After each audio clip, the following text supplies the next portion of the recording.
Welcome to another episode of Windy City Weekly. I'm your host, Jalen Ferguson, and my co-host, Grant Godwin. And we got two new people here. We got Gavin and we got Josh. Hi, guys. I'm Josh Ginketti. How's it going? I'm Gavin.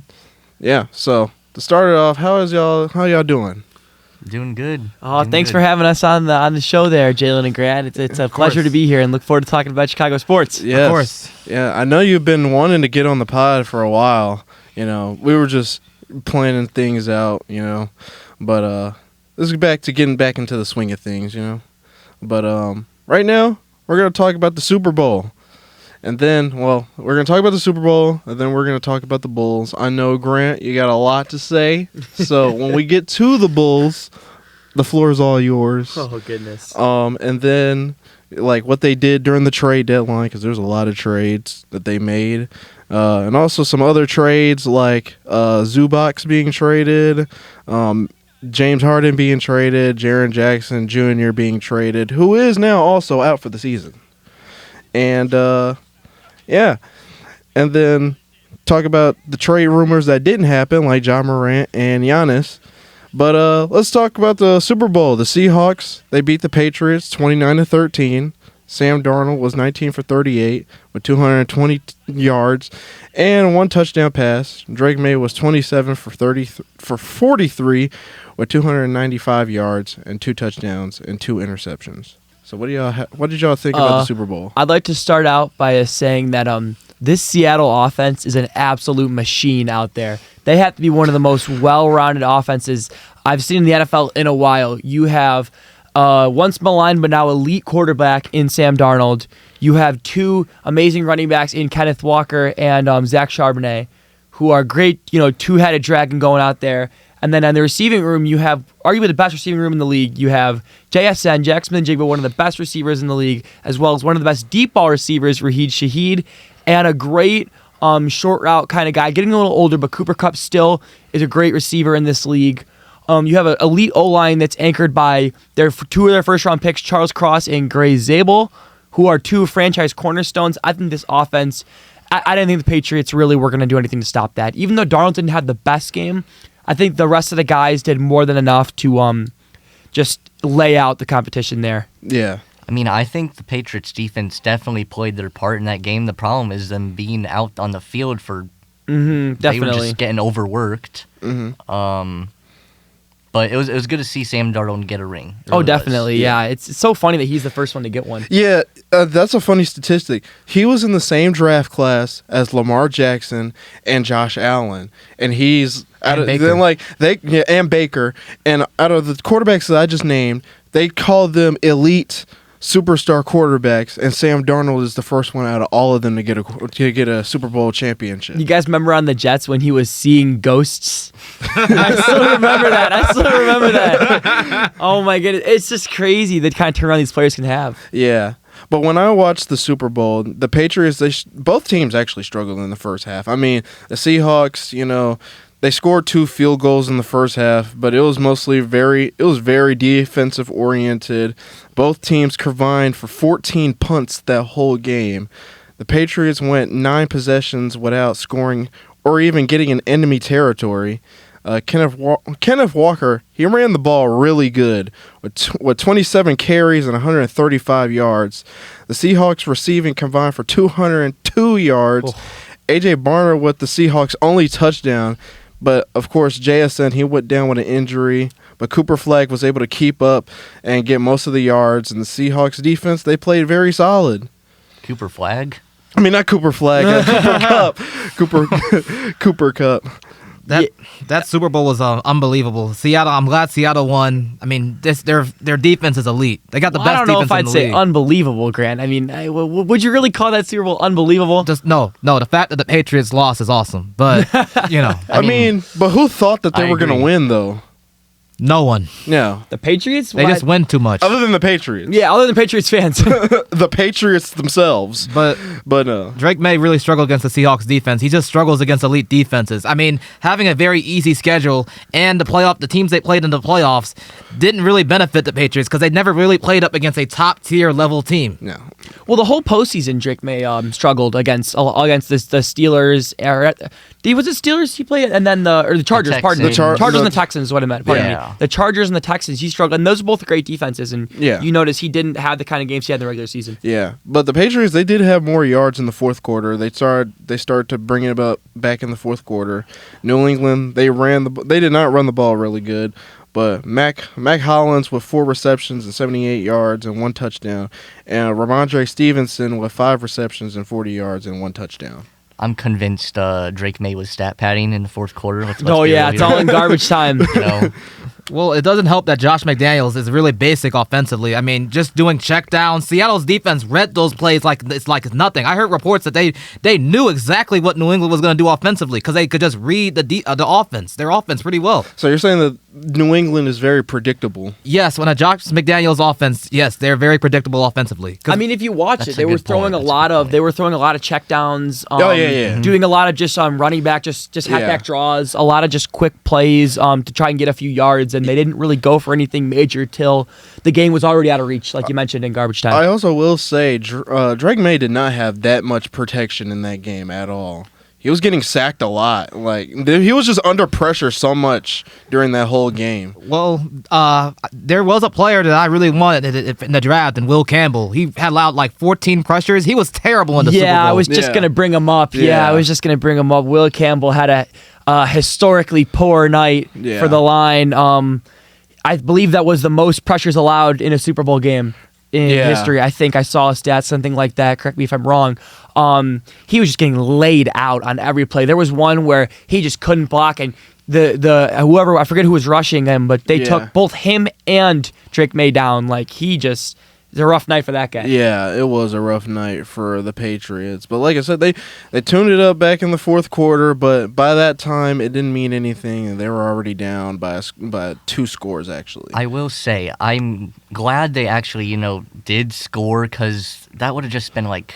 It would just have been brutal to keep watching them not score, even A though little sad, right? we're Yeah. all like, "Oh, we're glad they lost," but you want to see good football in the Super Bowl. You really do. Oh, definitely. Yeah, I mean, the Chiefs Super Bowl against the 49ers, that went into overtime. Of course, like the Falcons versus the Patriots when the Falcons. The Eagles, Patriots Yeah. as well. Yeah, the Eagles, Patriots. Philly special. Yeah, those Super Bowls that be remembered for years to come. Those be like some of the best Super Bowls. But but overall, what did y'all think about the game? There's one thing, Jalen and Josh, that you guys haven't mentioned about that Seattle offense. What? Jason Myers Oh, Oh, yes, yeah. of course. The ever Absolutely. consistent Oh, yeah. leg. scored more points than the entire Patriots team, mind you that. Yeah. Crazy. Wow. That is very true. We did not mention the ever consistent leg of Jason Myers. That's a good point. He's been there for a long time. He's just doing his job. Yeah, that is a really good point. I forgot to put that in my notes actually. Yeah, kickers need more love, including Yeah, by the they two do. of us, obviously. Yeah. So shout out Gavin for giving all the kickers love out there. Yes. But watching that game, just like, cause like I know you guys were like watching the game at y'all's house. I wanted to go to your house. I'm sorry. Somebody asked me first. I got y'all next year. Mm-hmm. But watching the game, it was kind of underwhelming. Cause like.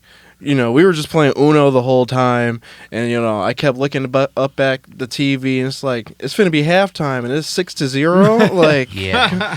like that's not something you want or you expect out of a Super Bowl. I mean, it's just a very defensive. It was a very Yeah. defensive kind of a Super Bowl, and it's been for the Patriots throughout this playoff, as I mentioned earlier. It's been Yeah. all about the defense for them, and their defense did show up. I know I'm ripping on the Patriots a lot here, but their defense did play really well. They came to play.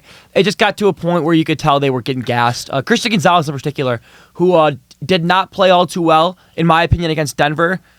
He had an incredible bounce back game. He was just shutting everything down. He looked great out there, but eventually you just can't hold. They did a great job keeping him out of the end zone. I think we mentioned the kicks, but they didn't score a touchdown till was the fourth quarter or the third quarter? The fourth quarter. The fourth quarter. So that says a lot about their defense despite being in the field so much. And Grant, weren't you the one that said you did not like defensive oriented football teams? I think I did, yeah. I probably did. Yeah, that does sound like me. I like offense, but I'm glad Seattle won because it kind of gave me. People were kind of comparing this Seattle defense to the Legion of Boom. They're not the Legion of Boom. No, they're not the Legion of Boom. They're not, because if you remember, like Denver did not score. Did they score a touchdown? I know it was like 40-something to 8. It was brutal. It was bad. It was bad. Like I remember watching that game. And, I should have, the first play where the snap to Peyton Manning and he bobbled it. And I think it was I think he bobbled it into the end zone. And, we should have known that game was over. I mean, defensive football is fun to watch when you have guys like Cam Chancellor out there. Yeah. Just laying people out. And, what were the other guys? Richard Sherman. Wagner. Bobby Wagner. Yeah, those guys. Earl Thomas. Those fellas were just laying the boom on everybody. And they were just... It was just always so much fun to watch, and I think when you're watching a team like the Patriots who play a little more conservatively with their defense, still obviously very talented, but a little bit more of a traditional kind of a game. Yeah, but my thing is that when your defense is very good, you have to make up with that for good offense as well. Because if your defense did all this work to punt the ball and give it back to your offense, and then your offense gets a 3 and out, and then your defense has to go right back out on the field, it's kind of like a slap in the face on your defense. It's like, we just gave y'all the ball, and now we got to give y'all the ball again. Yeah. Okay, so for the Patriots, for the playoffs, I mean, Justin Herbert, banged up offensive line, lost all his tackles. Joe Alt and Rashawn Slater lost his tackles, had no offensive line, had nothing to work with. Then you go up against a Texans team that has a top 5 defense in football, but Patriots defense played good enough to stop C.J. Stroud, who C.J. Stroud, in my opinion, I think is overrated as a quarterback. Well, he had a horrific game against Patriots. Yeah, he played terrible. Didn't he throw 5 interceptions? 4 picks. So yeah, 5 or 6 I think he had a few fumbles too, just brutal showing. But oh yeah, that was bad. And then on top of it, Bo Nix gets hurt, and I think the Broncos are the best team in the AFC. Had he not gotten injured, the Patriots don't go to the Super Bowl. This was the flukiest Super Bowl I think I've seen from a team and for an appearance in the NFL history. I've never seen anything like this. Super Bowl. Yes. I mean, but you are right. This was a Mickey Mouse Super Bowl. I mean, this is about as easy as a pat. I mean, they played the whole draft class. I mean, you played the Jets twice. You played the Dolphins twice. You played the Raiders. You played a lot of these teams that are below 500. Again, you did have the Bills, but the Bills were very what's the word I'm looking for? Inconsistent. I mean, to play the devil's advocate though, Jalen, I will say that you can't really control your schedule as a team. That is and it's true. not. And for a lot of those games, I mean, it's not like they were keeping most of them close. Yeah, they were blowing the teams out appropriately as they should have been. There were a couple of ones where they didn't do that. I'm looking at the Raiders game, which I believe they blew. Yeah. But for the most part, they were able to really assert their dominance in those games and take them pretty whole-handedly. So I will agree that it's what you guys are saying. It's a little bit fluky and everything. But we'll see what they have next year. And I think if they show their colors next year and have a more, I wouldn't say poor season, but just a more average season, along the 9 to 10 to 11, 12 wins compared to the 14 they had this year, I think that we can start saying that a little more comfortably. Yeah, right. The problem is next year, I think the AFC will be back. This year, we saw a tremendous downfall from some of the... Well, the Chiefs aren't going to be back. No. Patrick Mahomes is probably going to miss the whole year. But teams like the Ravens, if they're back? The Ravens? That's a big what if, though. That is a big what if. Can we expect more from Buffalo? That's. I don't know. Can we expect more from the Joe Burrow and the Bengals? I will say, because when you say the Buffalo Bills, I told a lot of people this. There was no excuses for the Bills not to go to the Super Bowl this year, and they lost in the first round. There was no excuses. I don't think Josh Allen is an elite quarterback anymore. I think he's just a superstar. I don't know about that. I still think Josh Allen is a top 2 quarterback in football. Let's give Josh Allen his flowers. He's a great quarterback.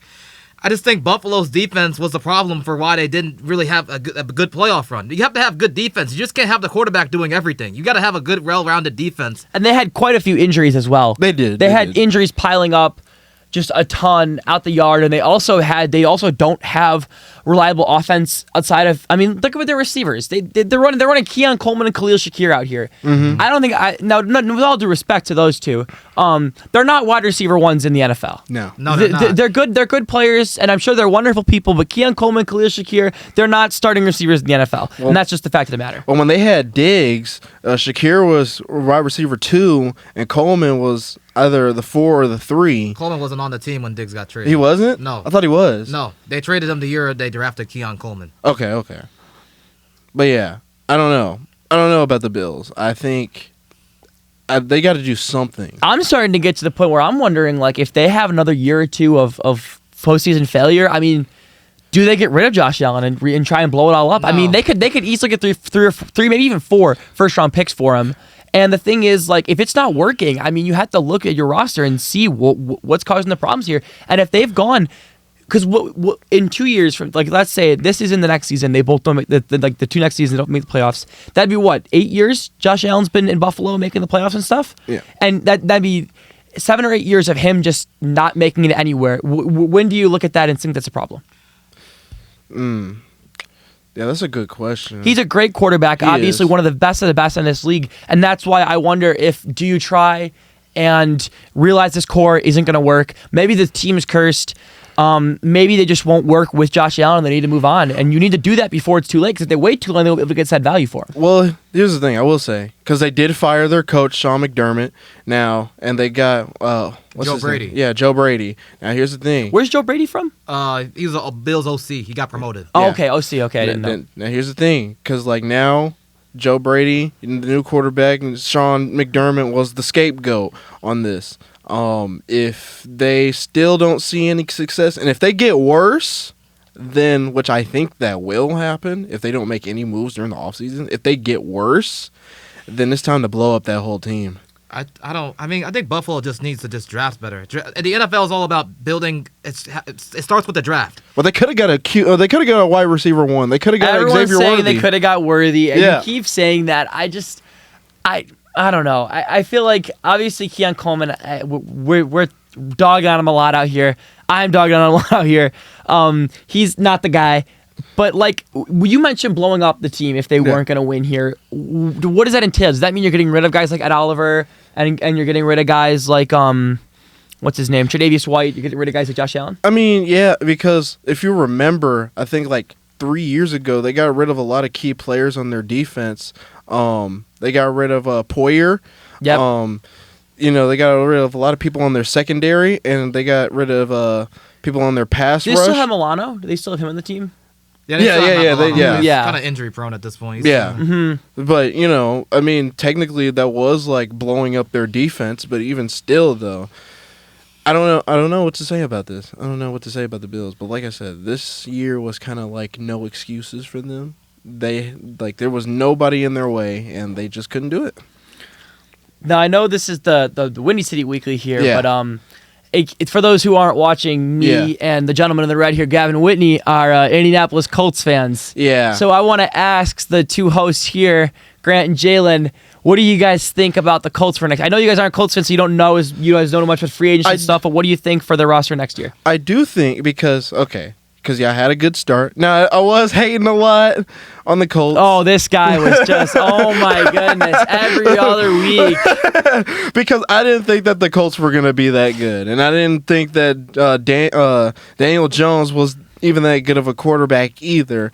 But I will. Either did we. But, Let's be real. but I will. And, the Indiana curse, the Tyrese Halliburton injury, the Daniel Jones injury, just for IU to get their championship. But I will say next year, because when y'all did get some people on defense, you got Sauce Garner on secondary. Bills can't bind him. Yeah, He's a stud. and y'all got rid of Adonai Mitchell. Y'all ran into some injuries that kind of did y'all in, plus the quarterback getting injured, and y'all didn't have what is his name? Riley Leonard. Is that his name? No, you're thinking of Anthony Richardson. Oh, yeah. Oh, no, I was thinking about the guy from Notre Dame. That's Riley Leonard. We had him. Yeah, but he was also injured, too. Was he? Yeah. Yeah, Oh, that's why we there put was- Rivers in. Of course, that's why we put Rivers in. I That's forgot. why they Yeah, put pardon Rivers. me. Yeah, that's why we put Rivers in. Now I will say this: Rivers is going to be a first ballot Hall of Famer. He Without played a his doubt. heart out, Without too. a doubt. He- Without a doubt. He absolutely played his heart the out. Monday night football game versus the 49ers, he was balling. Yeah. I think He against was the balling. Seahawks, he was doing pretty good too. Yeah. The man played his heart out. He was playing hard competition as a 44-year-old who hadn't played in all these years. I think it was absolutely commendable, and I think he did better than some other quarterbacks in the league. Like I think I'd rather have him than some other backups with his performance. Yeah. He's going to be a first ballot Hall of Famer without a for doubt. sure. Without a doubt anymore. But I mostly gave my 2 cents. What do you think, Grant? I think what the Colts need, I think they need to go all in this offseason, just sign free agents, and because they had a really good roster to begin the season. So maybe just fill up the holes in free agency and maybe draft well too, because Chris Ballard is a good drafter in the later rounds, isn't he, Gavin? To an extent. Okay, To an maybe extent. maybe have a great draft and just bring in have a quarterback competition. Like bring back Daniel Jones, see what Anthony Richardson can do, and bring in Malik Willis or something, or just That's what Gage said. Yeah. I think they need to have a quarterback. He did. Gage did mention this before. I think he mentioned this like a couple episodes ago about the Colts getting Malik Willis. Yeah, he keeps trying to push the Indianapolis Colts Malik Willis agenda. I don't know. I don't know either. I'm not 100% on he- that. I'm not trying going to to say push that that's this. not going to work. What about but Mac- that Not could. a bad take. What It's about not. Mac Jones? I think maybe Mac Jones. God, maybe? No, Absolutely no. I just feel Horrible. like No. I feel like Horrible. what we're not really keeping in mind here is that the Colts have a lot of free agents. Yep. We have to pay Braden Smith. We have to pay Nick Cross, who's one of my You know, personal favorites on the team. We have to pay I'm Alec okay Pierce. with Braden Smith leaving. We have to sign Nick Cross. We have to sign Alec Pierce as well, which We is going to be do. the most important one, as Pierce well would as definitely Jones. be- So there's a lot of people that are going to need to get paid here, and being able to sign free agents. Quarterbacks are in demand. There's a lot of teams out there who don't have them. Looking at like the Steelers and stuff. Yeah. There's teams that are all going to be swarming. To people to like moths to the flame. They're going to be all over them. So I don't really think the Colts are going to be able to do a quarterback competition outside of Richardson, Jones, and Riley Leonard. Right. And I think rolling with that's fine. I think we can roll with that. Right. And I think that'd be fine. And I'm a little concerned about certain aspects, namely some parts of our defense, the linebacking core, consistency, injuries, and just stuff like that. But eager to see what the Colts bring next Right. year. Yeah. Now, I talked about the Colts.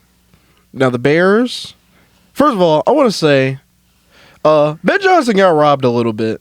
I mean, because technically, Mike Vrabel had the better season than Ben Johnson, technically, but I don't know. I still think that in terms of turning the team around and how he did by just one season and turning the Bears from a 5-13 team to a team in the second round of the playoffs. I mean, in terms like Mike Vrabel, because the Patriots, they didn't really have that much downtime. I mean, going 5 years without making the playoffs. And Colts fans are like, "Oh, y'all haven't struggled like how we would. Have y'all been us? Have y'all been us? Grant, have Ryan Zappy Golf been us? No, he has not. Not even remotely close. No. He's seen 4 Super Bowls in his lifetime. Yes. You know what? I want to add in the Ben Johnson thing. I want to add that I think Ben Johnson deserved to get Coach of the Year this year. I think he was Yeah. a better coach all around, and I think that the way he turned the locker room around was equally as impressive as what Ben Johnson did. Yeah. However, I will say Ben Johnson will be the better coach for significantly longer than Vrabel will. Yeah. I think Vrabel is a coach who is more of a short-term fix, a positive one and a good one, and he did an amazing job coaching the Patriots this year. But I think Ben Johnson is the kind of guy you have along for 5, 6, 7, 8, 9, 10 years plus. And he is the kind of guy who changes the entire culture of your locker room. He's done an amazing job. This year was nothing but fireworks for the Bears. They didn't win every game. They didn't have everything going their way. There were definitely some low moments, but I think this was an absolutely wonderful year for the Bears, and I think there's nothing to look forward to. Oh, so you see Ben Johnson as like a Mike Tomlin or like a Shanahan. I see Oh, him yeah, as a Sean McVay. McVay. Yeah, or Sean McVay. McVay. type of McVay, coach. Tomlin. Yeah. Oh yeah, I think he's gonna go on as one of the best head coaches in the league for years to come. And I don't see any reason why. I think he's an innovator. I think he's a great locker room guy. I think he just gets the team going. Yeah. He has all the best parts of a guy like Dan Campbell without some of the poor decision making that Dan Campbell has sometimes. I mean, Ben Johnson. Although he does have his moments. Yeah, he does have his moments. But he's Rondo also gets- young, so. Yeah. Okay, I have a really hot take here. It's a really, really hot take. I think that the Bears goodness. improved their defensive line, and Caleb can just get better year 3, have a great year 3.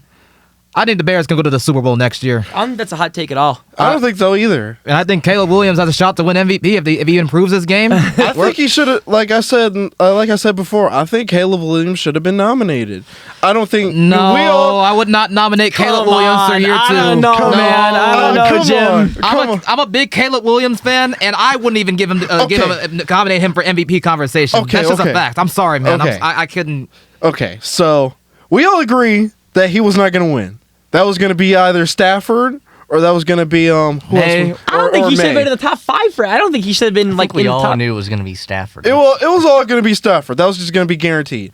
But like to not nominate, because like somebody has to be like number 5. What are you talking about? No, I think there's like guys like JSN and McCaffrey.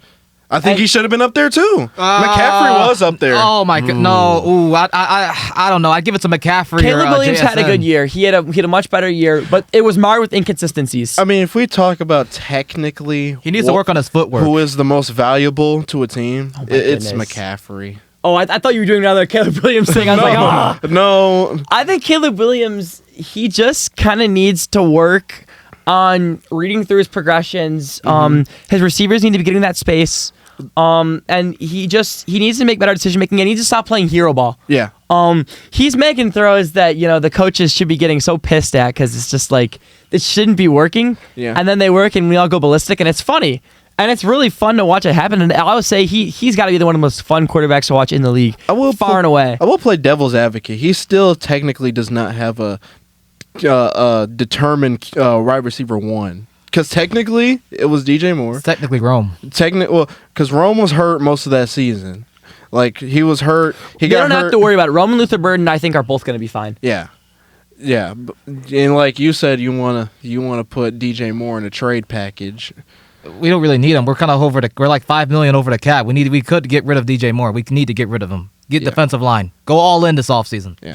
You need a pass rush is what you need. Yeah, they could use a Max Crosby or a Trey Hendrickson or Because, like, Myles Garrett even. Yeah, I mean Myles Garrett, he's gonna be incredibly expensive, and plus he's not getting any younger. You get what you pay for, though. Yeah, Trade 3 first-round picks, and if we win a Super Bowl, that'd be great. That's a win. Ooh. That's a W right there. If we can get Myles Garrett for 3 first-round picks, I'd do it. Put all the chips in. yeah. Put all the chips on it. I mean, well, Hate it. yeah. I mean, we better be getting the Super Bowl out of that. I'm just saying.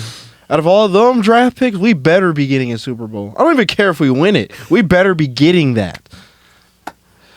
But we talked about football. Mhm. Now we're gonna talk about some basketball. Now, Grant, boy. Grant. Grant, you can Grant. see the steam coming from his ears. Grant, Oh, let me talk first. All right. As we all know, the trade deadline was last week. Let me just go down the list of what the Bulls did. February 1st, they got Dario Saric and a 2027 second round pick from the Kings and a 2029 second round pick. And then February 3rd, we got Mike Conley from the Minnesota Timberwolves, and we got Jaden Ivey. I think that was good. But we traded away Dario Saric. February 5th, that was the trade deadline. We got Dang for Conley. Then we got Colin Sexton for Kobe White. And we got 2 second-round draft picks from Charlotte/Denver. And, 2 picks from Denver and from Charlotte. And then we got Rob Dillingham for Ayo Dosunmu, Leonard Miller for Julian Phillips. And we had 4 second-round draft picks out of that. And then we got Anthony Simons for Nikola Vucevic. And we got 2 second-round picks out of that. And we got Yabusele for Dalen Terry for cash considerations. Grant, say to everyone what is on your mind.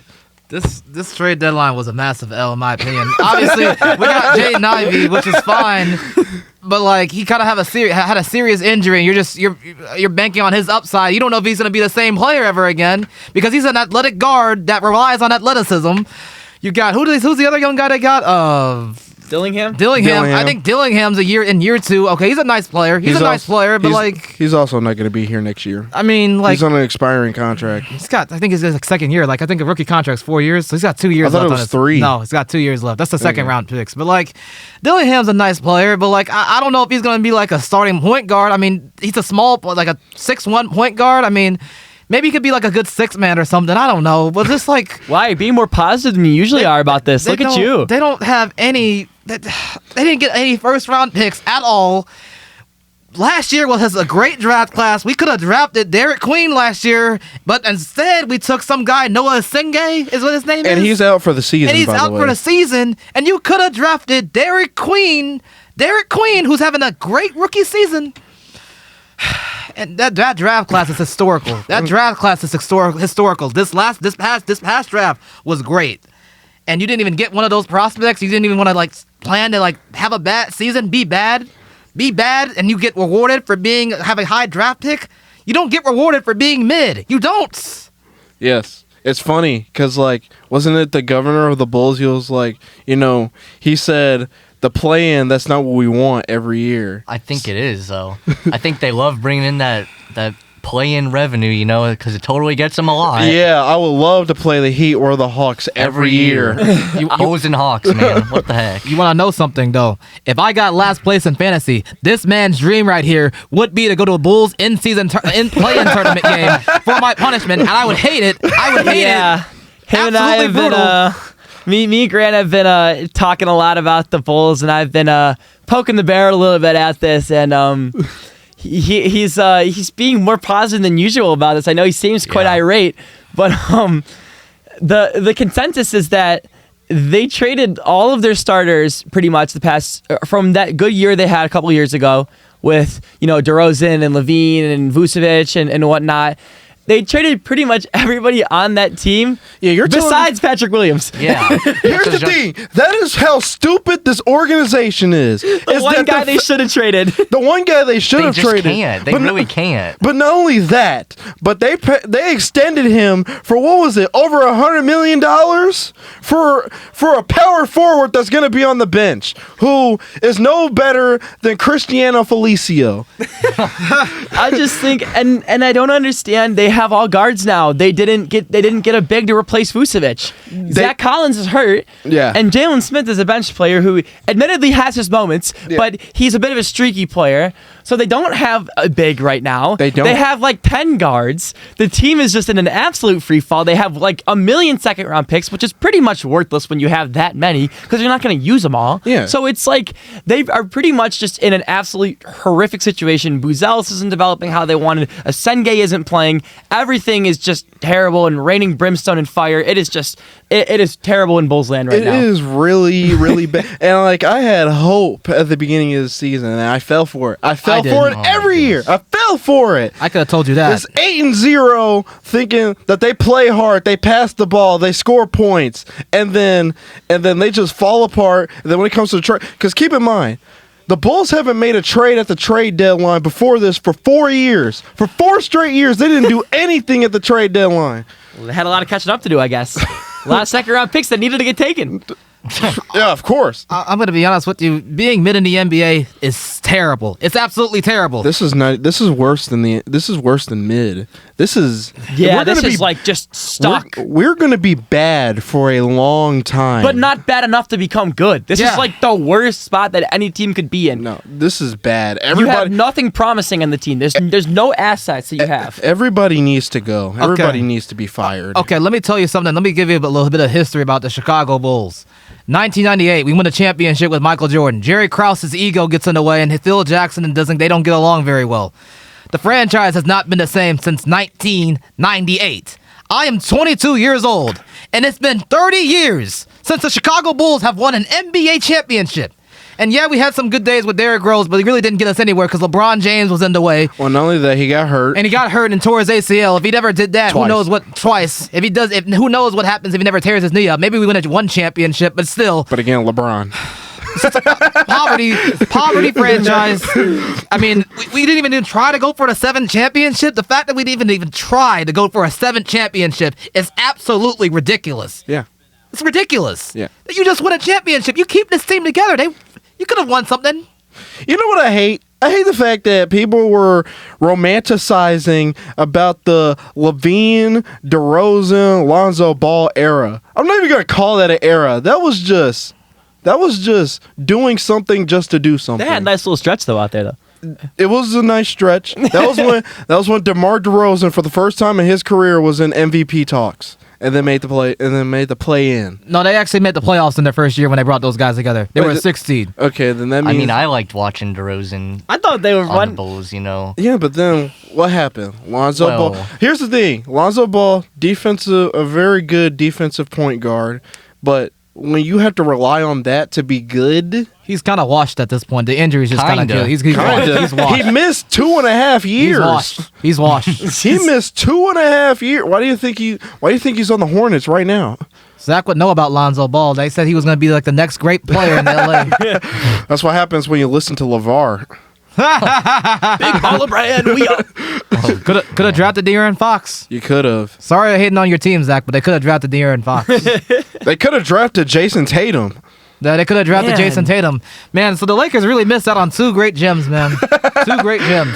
So we've established that the Bulls are just in the worst spot in the NBA. You know how bad Washington has been for the last 15 years? They have a brighter future than us. They're on the come up though now. They're in the come up. They got some good stuff now. They're not gonna Calling win Anthony anything. Davis good stuff now. Totally.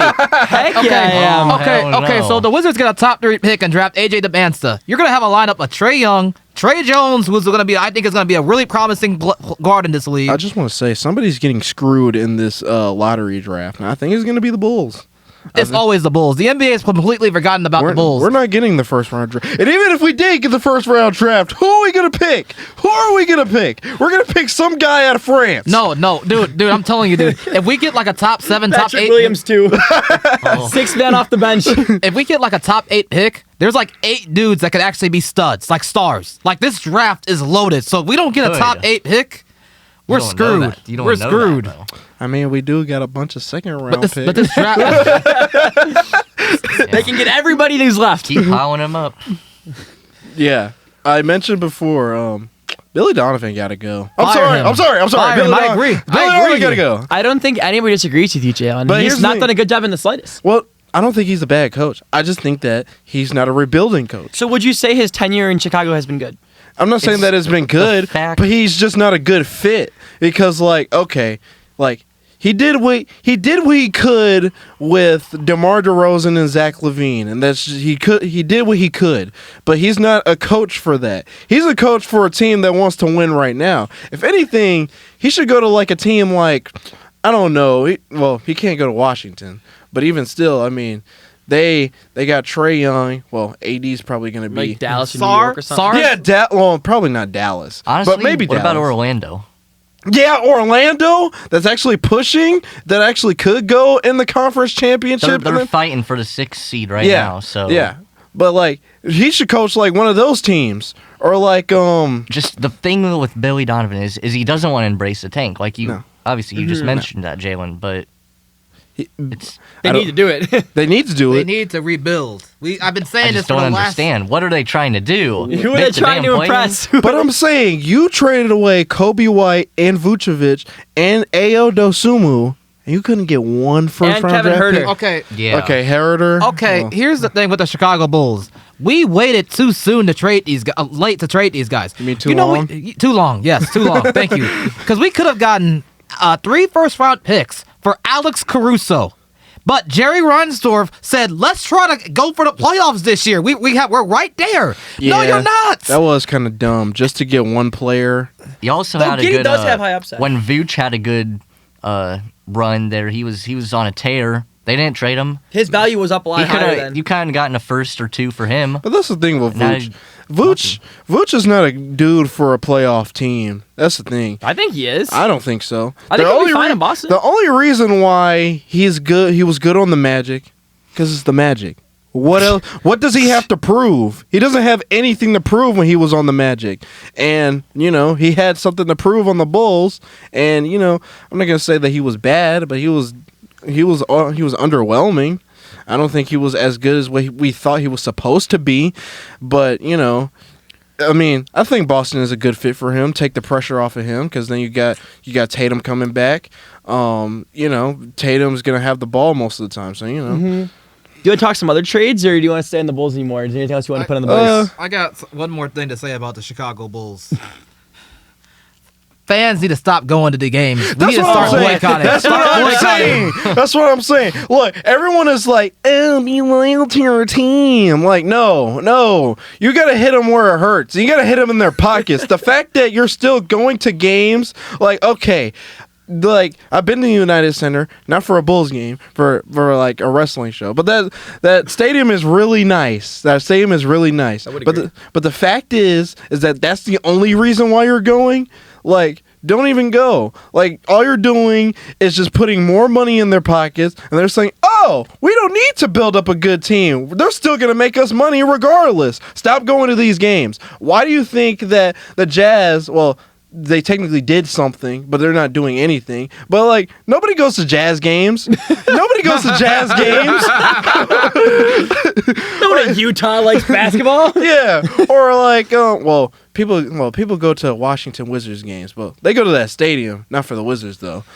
Well, the Wizards got a bright future, man. If they get a top 3 pick and they draft the Bansta, I guess it's gonna be a just play-in team. Hot take here. what Gage mentioned a while ago about just the Bulls always having good attendance. It kind of is if you think about it. It really is a killer. It is a killer. It's a weird quiet thing to killer. think about. They're still top 10 in terms of selling tickets. Which is why that's probably why they're not eager to tank. Yeah. Butts are in seats. What more do they ask for? And Jerry Reinsdorf, you know, he's a mammal up there, you know. He's a mammal. He's not even in charge of the Bulls anymore. It's Michael Reinsdorf. Yeah, but still, though, they're mammals. They're no different than how the McCaskies were with the Bears. Well, they're now starting to do things for the Bears, but, you know, yeah, with the Reinsdorfs, they're just okay with being mid because, we're still going to make They're our making money. They just cared about that money. They don't care about Ricketts anything. the same way. Yeah. Rick- Well, Ricketts. Yeah, Ricketts. He's know the what they same could- way. you know what I'm they could telling do you. that, Gavin. It's just maybe just put if Jerry Reinsdorf, when he gets those Bulls tickets and money on the revenue of the Bulls, spend it on the White Sox. He doesn't even want to do that. Never given a player $100 million of a contract. Oh boy. Don't get me going there. We don't need to. Ramblings of the. Now here's the thing. Now here's the thing. I mean, there's a little bit. I'm gonna play devil's advocate. The Bulls, they do have the lowest payroll. They got like a lot of people like Anthony Simons on expiring contracts. A lot of them. I can list at least 3 people who are still gonna be on the Bulls next year. Giddey's still gonna be there. Patrick Williams is still going to be there. Unfortunately. Noah Osenge is still going to be there. Buzelis is still going to be there. That's Dillingham's still gonna be there as well because he's another year Dillingham's left. still going to be there for the next 2 years. So they have a ton of cap space, Yeah. but there's not a lot of good free agents, so it doesn't really matter that much. Well, you got Giannis, and that's the thing. Giannis is going to the And Bulls. that's the thing. Oh please. If they traded for Giannis Antetokounmpo, I'd they- be like, what the heck is going on? Well, Giannis is going to be a free agent. I thought I guess The Bulls- He's going to be a free agent. the Bulls have, Do they have to give compensation to pick him though? Do you have to like give a pick? No, so unrestricted free Oh agency. wow, he's a UFA. But the thing is, if we get Giannis Antetokounmpo, that's not gonna help our team. Just getting Giannis is not gonna help our team. I mean, he would make the team better. He would. But Yeah, this- but then it's just gonna be. It's Then gonna be it's back to gonna square be one. first round, first round. That's going to be DeMar DeRozan and Levine all What? over They would again. just be like the Bucks, but in Chicago Giannis- this time. I just don't see a world why Giannis would want to go to the Bulls. That's what I'm saying. Yeah, I don't There's know no why he one would do there that. to help him. Oh. There's Which is his problem with Milwaukee. Well, so there it'd just be is- going to Exactly. the same thing. Well, allegedly, there is a rumor going around boy. that Giannis's family did buy property in yeah. Chicago. I don't know if that means anything, but Maybe they wanted to view our wonderful well, city. You know what they say? Never trust everything you see on X or the internet or whatever. Maybe he just wanted to I saw it live on Polymarket. in our beautiful, loving city.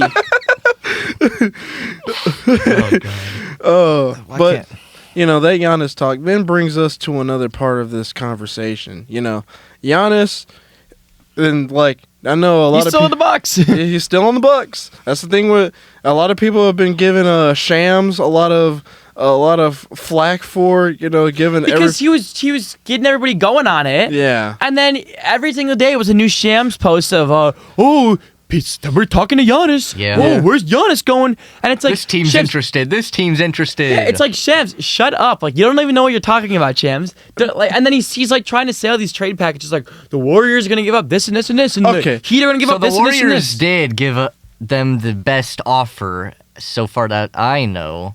And they were kind of fools for not taking that offer. That was a ridiculous offer, and I was not a fan of that offer. What was the offer again?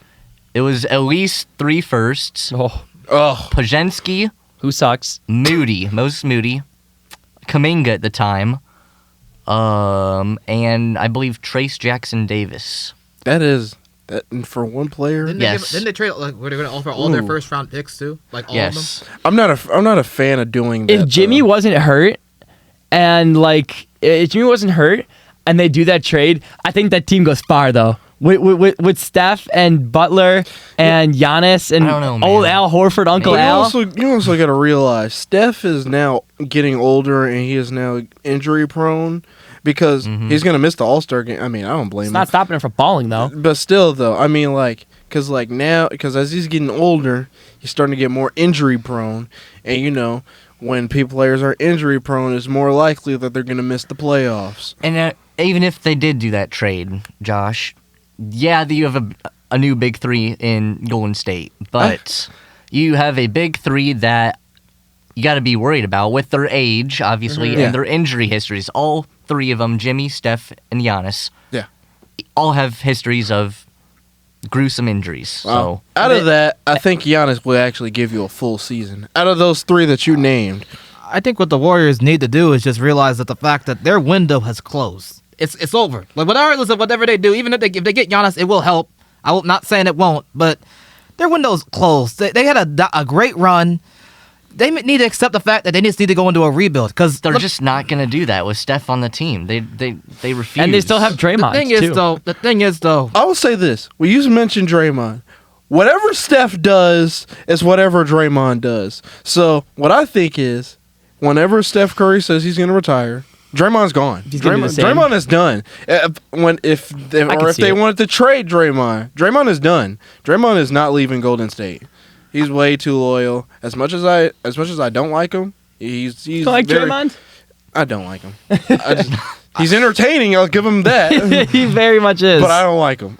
I think that the Warriors just need to just accept the fact that I know this is crazy because I know that the Lakers did it with Kobe. Just be bad and just get some lottery picks, and maybe if Steph continues to play at a high level, maybe there'll be a championship continuing with younger players. That's the thing. Maybe. But that's the all problem with that maybes. is if It's a they're big gonna maybe. tank, they're gonna take that's more years off Curry, 37 already. Yeah. If they're gonna tank, I just don't see. I don't think he has more than 3 years left in the tank. I think Curry could play until he's like in his 40s. I think because I don't know if Curry ever tore his ACL. No. But if he gets like a season-ending injury, I think he's done. That could be career. It won't affect him. Steph's game doesn't rely on athleticism. But even It still, doesn't But really- still, you're in the NBA at 40 does- years old. It's not normal. Yeah, Yeah. but his game is just pretty much just 3-point shooting and just like being a point guard and mean, passing the ball. I mean, yeah, but that and his can ball happen. handling. I mean, his game really. But you're going against guys who are half your age. No, LeBron is one of one, and nobody should be playing in their 40s. Curry is just a unique player because his whole game is just his whole career has just been 3-point shooter. He's a 3-point shooter, one of the greatest shooters in NBA history. I mean, but that's the thing. Klay Thompson is like a technically a 3-point shooter with a little bit Yeah, of look what happened to athleticism. him. And he tore his ACL and then tore his Achilles in practice. well, the He's thing not the is, same player. The thing is Clay still a good 3-point shooter? No. Where He's he not the kinda- same not player. great. No. Okay, I thought his defense was really good. Like before he got back hurt. in the day. Yeah, back in the day. Back in my day, Clay was a great slasher. But he that was was- throwing down dunks. Yeah, go tell him, Monk. That's what he tried to do in the finals, obviously in 2019. Until the And then he came down awkward on that right leg, and Yeah. that started it all right there. But that was back in the times when defense actually means something.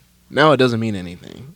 That's why, and I think that's part of the reason why we got like 40 players a year out with season-ending injuries because they're just running around playing no defense and then like jumping up and down, up in the air, and then coming down really bad. They're not really emphasizing their whole bodies when they're playing basketball anymore. Okay. I think, in my opinion, Steve Kerr has a lot to do with the Warriors' problems. Yes. And going back to when they were bad for a few years and they had lottery picks and stuff like that. I mean, they had some players with a lot of upside, like Jordan Poole, James Wiseman, which I think he wasn't very good, but I think Steve Kerr played a part in him not being able to develop. Podziemski also had upside. Podziemski, Brandon Podziemski, Moses Moody, Kuminga. You can blame Steven. You can also play Trace Jackson Jr. Yeah, but you can Jackson Davis. You can blame Kerr for Jordan Poole because he was the scapegoat. Well, you could actually blame Draymond for that one. You can actually blame Draymond for that one. Well, Draymond, yeah, but Kerr, he after the Draymond, Draymond punched him. Draymond punched him. But again, like, well, who's getting traded? He's not gonna want to play if he gets punched by his teammates. But I'm saying though, who are they likely to keep? The guy that's been with the organization for longer, or some newbie guy. Who, that's what I'm saying. But I do think though that if Steve Kerr kind of played a part in those players kind of failing, because he just shows that he's not a coach that can just adapt. Again. He's like Billy Donovan. He's a guy who wants to coach a championship team right now. He's not a rebuilding coach. Gavin, I want to know your thoughts about the Warriors when they had drafted all those young guys. Do you think Steve Kerr played a significant part in those guys just not developing? I think when they got Wiseman, he tried really hard to develop him. Or remember Eric Paschal? Oh, Eric Pascal. I forgot about that guy. God, where's he now? China? Elite Polk, Guangdong Tigers. No, he's at McDonald's right now, dropping a triple-double. Yeah, him and DJ Ongalea. Oh, my God. That's a crazy pull. Oh, my God. But Wiseman got into some injury history early in his career. Yeah, he did. And part of that is, looking at his size. He was a bigger guy. Oh, he's big. Dude. He wasn't the fastest, of course. Just had some issues running up and down the court, even. It's all it takes. Mm-hmm. Obviously, I think he had a couple MCL tears or something like that, and they just gave up on him, and I don't blame them. Yeah. Yeah. Sometimes you do got to give up on these now, players. Kuminga's a different situation, Grant. I don't know. I think the Bulls should have got him, actually. I agree, to give Golden State, I told my dad this, the trade package I would have gave up is Kobe White, Ayo, and Patrick Williams for Kuminga. No, you don't. You wouldn't want Patrick Williams. Warriors would not take that. Bad contract. Yeah. Oh, yeah, well, then I forgot how... Nobody would want Patrick Williams. I forgot how inept the Bulls are for giving Patrick Williams a $100 million contract. Honestly, give me, Zach Collins, give me Ayo Dosunmu. Yeah. And... I forgot Zach Collins was on our team. I don't know, one other player. And a first-round pick. First-round pick? I'd probably call it a day, yeah, I'd do that. But do we even have any more first-round picks? Wait, we never got rid of them. We never got rid of them. We Yeah. have our first. They still have it. But all I'm going to say is just Adam Silver just needs to just grant the Chicago Bulls a wish and just give them the number one overall pick. They granted Nico Harrison a wish, Dude, and he I'm still telling got you, fired. we obviously had that discussion last year.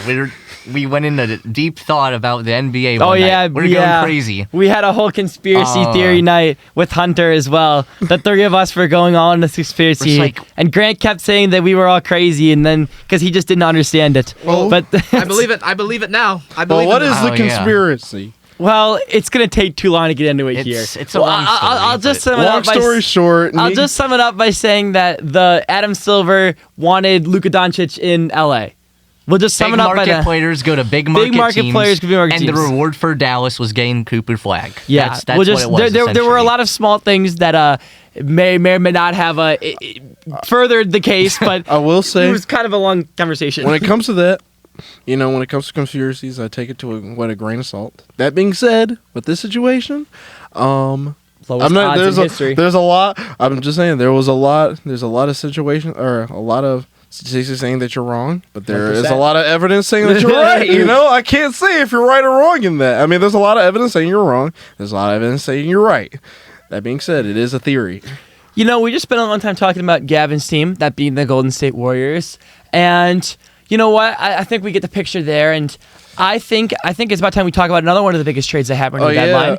I know it's not Chicago-based, but I'm curious to see what you three gentlemen's takes are on the Indiana Pacers acquisition of the center Ivica Zubac and of course, everyone's favorite, the true reason we did it. We got Kobe Brown, everybody. Oh wow. So I'm curious to see what you guys think about it, and then I'll give my thoughts when you guys are finished. I wrote down that whole trade package.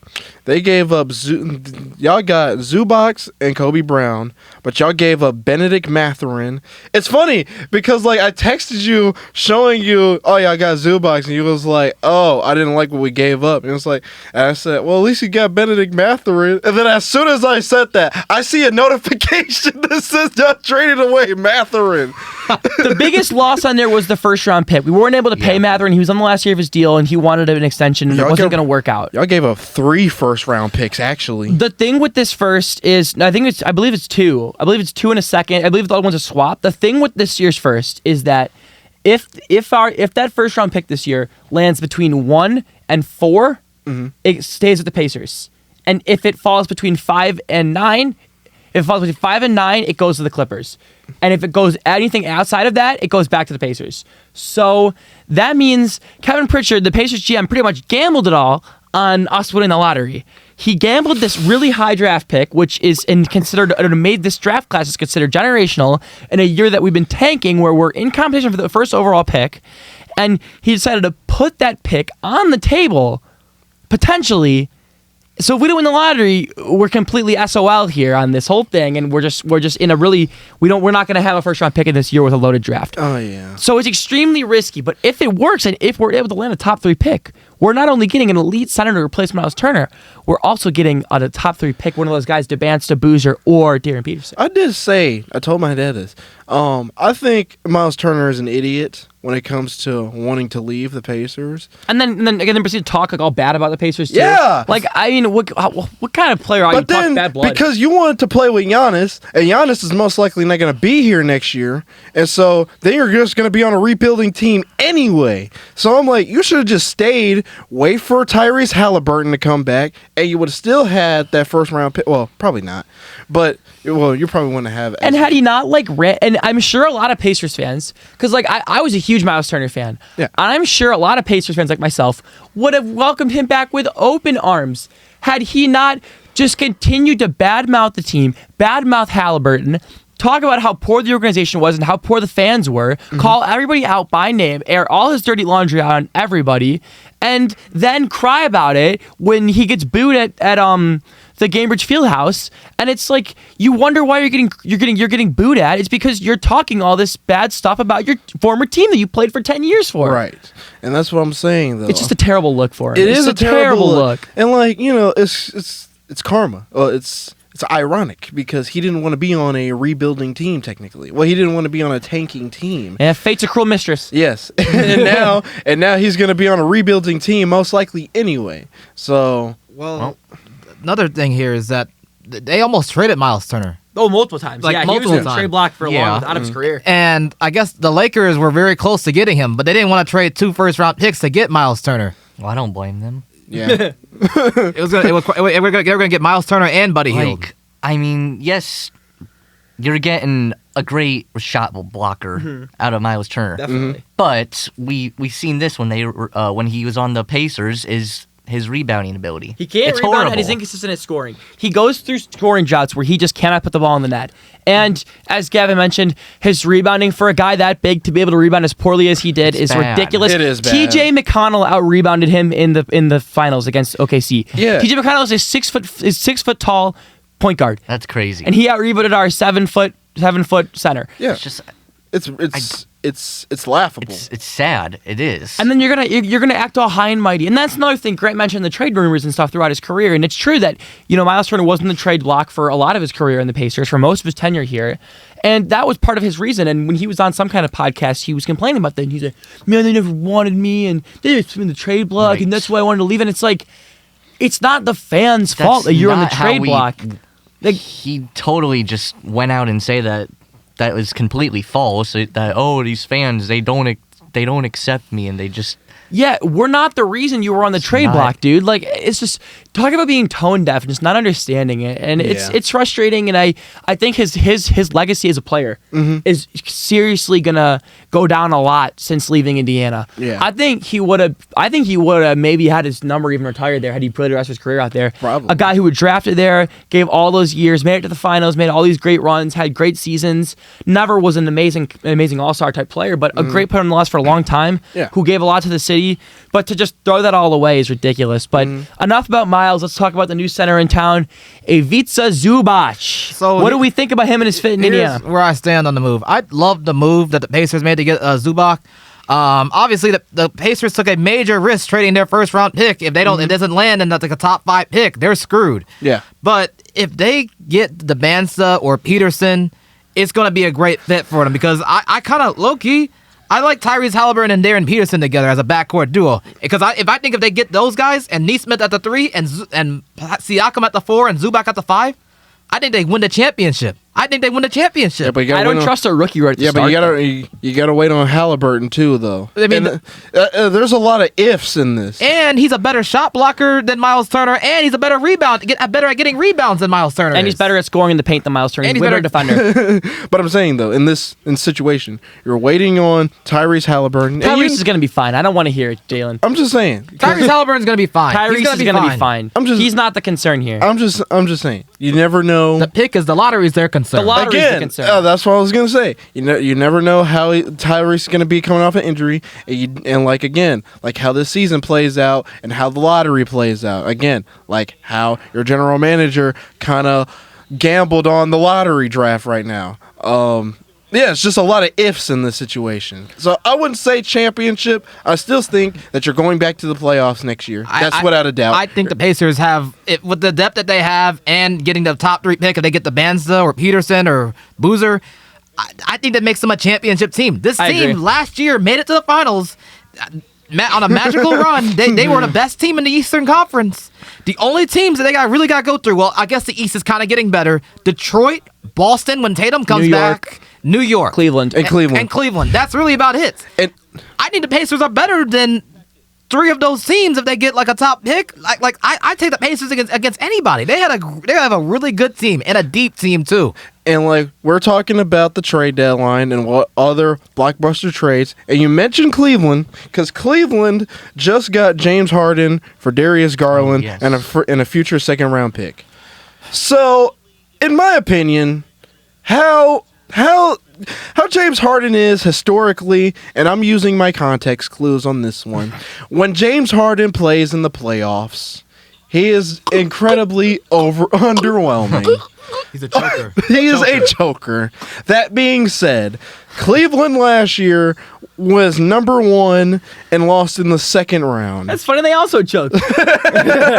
They also are. So when you put 2 and 2 together, when you put James Harden, who is known to choke in the playoffs, and you pick Cleveland, who has a lot Past of few seasons have been Yes. choking in the playoffs. well, that first season when they only went to the first round, they weren't The lights expected. were too bright. Yeah, they weren't expected to be that good, and plus they got a bad matchup against the Magic.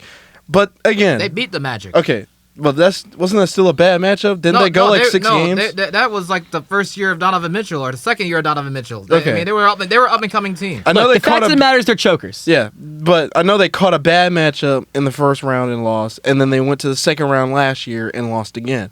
That being said, when you put James Harden, who's known to choke, and you put in Cleveland, who has all this good talent and still chokes anyway, Point is, like you said, you're replacing Darius Garland with. How old is James Harden now? 36. and he's going to He's get 37. just for him to get fat over the It's offseason. just not a great move. I'm not a fan of it. I just, James Harden, he's I mean, look. very unloyal to teams he plays Oh for. yeah, no kidding. I mean, He's look. like, oh wow, this team's not doing what I want, so I want out of it. I'm gonna put on 50 pounds. I don't think James Harden wanted to leave LA though. Here's Well, what if he not that wants to team. leave, contract. Not contract. the team. He didn't want to leave LA. Contract. Well, the contract. He wants the money. He's very money. He's really greedy when it comes to money. And he's a party dude. That being said, he didn't want to stay in Philly, and he didn't want to stay in Brooklyn. He wants to go to places like Cleveland. Of course. Yeah, Of course, Cleveland. Who wants to go to Cleveland? parties? No, if anything, he wants to go to Miami. And that's where he's ended his career at. Here's where I stand on the Cavs getting James Harden. You better win a championship in the next 2 years, and here's why. Because I've been hearing reports that LeBron might be coming back to Cleveland. He's not. He's not. If he comes back to Cleveland, No. Next year's got to be the year they win the Yeah, championship. that would be That's not. It's No. championship He's or the bust. plot armor then. I was playing 2K. Okay. I was playing 2K. Oh, where are you now? I was playing 2K. Okay. The next season, that was when LeBron retires. That same season when LeBron retires was when the Lakers won that championship in 2K. Okay, we're talking about real life now. We don't care, Jalen. But we even don't still, care. But even still, when LeBron leaves, what if the Lakers start getting good afterwards? Okay, first and foremost, the Lakers have a future because, I mean, the front office is a mess right now. They need to fire Rob Pelinka. Dude, yes, Bron Rob just dropped a Pelinka. triple-double yesterday. Bron just dropped a triple-double yesterday. I mean, who did they play yesterday? Mavericks. Exactly. Yeah, and he went ballistic. What's your point? He's the oldest player to ever get triple-double. But even still, it's the Mavericks. They don't have Kyrie. All they got is Cooper Flag, and they didn't traded play. away their He's depth. hurt. Yeah, and he's hurt. But they traded away their depth. All they got is potential. That being said, if you're a superstar like LeBron and you don't score a triple-double on a team like the Mavericks, then you're trash. Okay. He's 42 years old, Still, Jalen. no, I said he's a superstar still. Am I right? Am I not wrong? Well, okay. So if- superstar in terms of the league. There's like an asterisk around it because he's obviously an incredible player. Yeah. But you question how much he's not like the same superstar that he once was in a different life. He's not the same superstar. But that being said, he still has athleticism to still and keep up. he's still probably a top 10 player in the league. Yeah. But that being said, the Mavericks. Which is it's so crazy to just be saying that LeBron's still a top 10 player in the league. It's just so ridiculous for me to say that. Well, then that is indicative of how inept this whole NBA is. No, I think it says I think you're undermining him. I think it just shows about just how amazing he is as a player. And I think blaming it on the NBA being poor is I think you just trying to get out of the fact that LeBron's an amazing player and probably once in a generation kind of athlete. Well, again, a lot of people like to hate on LeBron, but I will never take away the fact that he's able to play a full season. Who hates on LeBron in the big 2026? Well, No one hates LeBron these I was going to days. say nobody hates LeBron. He's like everyone's favorite. Because with that big smile on his face, he's always like joking around and like Right.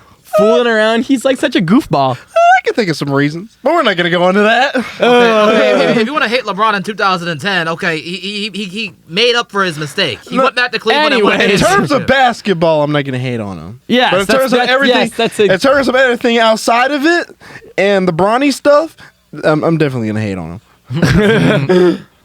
That being said, though, Cleveland. I want to put my take on Cleveland in here. I know you guys both mentioned it. Oh, yeah. Harden is getting older, obviously, but he can still score at a high level. And I think they have elite defenders in that team. They have Mobley on that team. They have Donovan Mitchell on the team. So they have good defense in the team. So because James Harden obviously is not known for his defense. Right. So I think he'll fit in from a scheme-wise. I think he'll fit great on that team. I think he'll just be a good scorer, and he'll be a great second option on that team. Mm-hmm. And honestly, I don't think Darius Garland was a great fit on Cleveland. I think I watched them a lot. He was nowhere to be found in the Pacers series last year. He was absolutely MIA. I know he's battling injury, but the year before that too as well. That's probably part of the problem too. Is they just didn't want to give him any more chances with the injuries. Yeah, the year before that as well, when the Pacers were playing in the playoffs, and just in the playoffs in general, whenever I see Darius Garland playing, I'm not impressed by his performances out there. Yeah. He obviously has that potential to be a star player in this league. He has that potential. He is also one of those. He's a very undersized guard. He is. I just don't think Cleveland was willing to. I don't think he fit in Cleveland. That's why I'm not too. I don't think it's that bad of a deal for. I mean, obviously you get a lot older. Cleveland gets a lot older, which obviously that has its downsides and whatnot, and you lose a younger guy. But at the end of the day, I don't think he was a schematic fit. I think it's a good move for the Clippers because they continue to get younger. They get a guy who's boom or bust, and they get to get rid of Harden, who would have put on 50 pounds and stopped playing basketball anyways, considering what he usually does when he doesn't want to play for a team. Right. They get a guy who's younger, they get a pick, and I think it's a win-win trade for both teams. I think how much of a win it is for Cleveland depends on how far they go in the playoffs and how well James Harden performs for them. Because it could end up blowing up in their face. This could definitely end up being kind of volatile, just depending on how Harden plays at this age in his career. It could end up going very poorly, but I think in terms of upside, there's a lot to gain here from the fit that Harden gives to Cleveland. Yeah. And I will say, another trade in this trade deadline, well, a couple trades, actually. Jaren Jackson Jr., who then just went to Utah and is now injured. Yeah, he ruined my whole fantasy team. But that being said, I mean, yeah, now he's out for the season. I really don't know what Utah is doing right now. He's a good fit for the team, though. He is a good fit because Keontae George, he's injured right now. I only know because Keontae George is on my fantasy team right now. We're both slumming it. He's been balling for my fantasy team.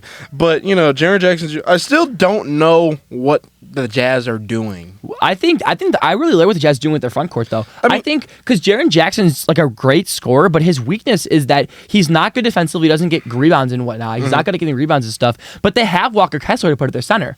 So if they throw him at the 4 and then Kessler at the 5, I think that works really, really well for a front court. That's a huge front court. And they got Markkanen at 3. Exactly, Markkanen at 3. So that's a huge front court. Yeah. That's hard for a lot of smaller teams to contend against. I like what they're doing.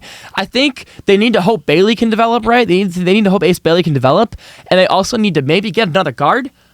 You mentioned Keontae George, but I think they could maybe try and get someone else in the draft or something else. But unfortunately... They have upside, though. Yeah, but unfortunately, the Jazz, they gave up also 3 future first-round picks. Did they give up this year's first? No, they didn't. No, they didn't. They're tanking this year. So that's why, they're going to probably get a good pick this year. I think they might have a good year next year. And they gave up Niang, Hendricks, Anderson, Clayton Jr. Yeah, So they didn't even give up that much to get them. They had the picks. They got a lot of picks, but in terms of other stuff, it wasn't really that big of a huge work to get. I don't even know who Taylor Hendricks is, but I was one of the names that shocked me on that list was Walter Clayton junior He's very unproven, which is why I was confused they traded him, because I honestly think he could be good in the future. I really do. Oh, that's probably why Memphis wanted him. Yeah, I'm sure. They had to give up someone that's worth anything to get a guy like Jaren Jackson. You had to give something worthwhile. But what I don't understand is that the Jazz is clearly they're setting something up. I don't know what they're setting up, but they're trying to set something up. Or maybe they're just trying to do what the Bulls did with Levine That and must all be them. why they don't want to get rid of Markkanen now, because they believe that they can make a couple moves here and be contenders in a couple I really years, think you guys. guess. I think Jalen especially. I think you guys are kind of sleeping on what they have going here. I think with a healthy Jaren Jackson, a healthy Walker Kessler, Lauri Markkanen, that's a great front court. Well, I think Keontae George has also been. Well, before the injury, he was great. He was wild. So that's what I'm saying. I feel like they're starting to get a team going here. I think I see the vision here now. I'm not 100% sold on their bench, or I'm not sold on their bench at all for that matter. But that's something that you can easily fix in free agency or otherwise. Yeah. I see what they're trying to do here. Yeah. I think they need to hope for some development and a few guys. I think they really could be a playoff caliber team. Probably not next season, but I think maybe a year or two after. Yeah. They're another team that needs to win the lottery. There's so many teams that just need to win the lottery, man. This draft's deep. The Pacers do. But Pacers if the Jazz get win the lottery and they get another great player, I generally think the Jazz could be a play-in tournament team or be a 8th seed in the playoffs This year or next year? next year. No, I think next year. I think they're a playoff team next year.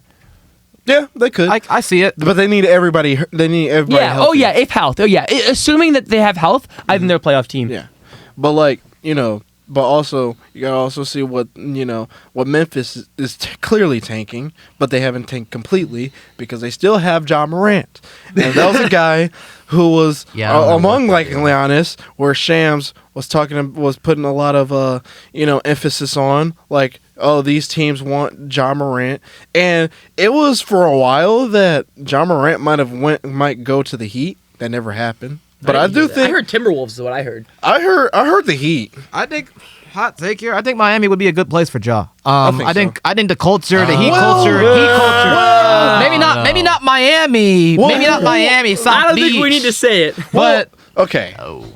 but the culture. Outside stuff beside, Yeah. the thing is that Ja Morant needs to get used to actual coaches, and that's the thing. Eric Spoelstra would be a good fit. Eric Spoelstra will be on his head, And, John Morant doesn't really listen to authority. No, it does not. He doesn't. I like that take a lot. I think outside the court stuff notwithstanding, I think he would be a good fit for that roster. Mm-hmm. I think he would work well with guys like Bam and Kilauea and Tyler Hero and Norm Powell. I think he'd fit well on that roster. Right.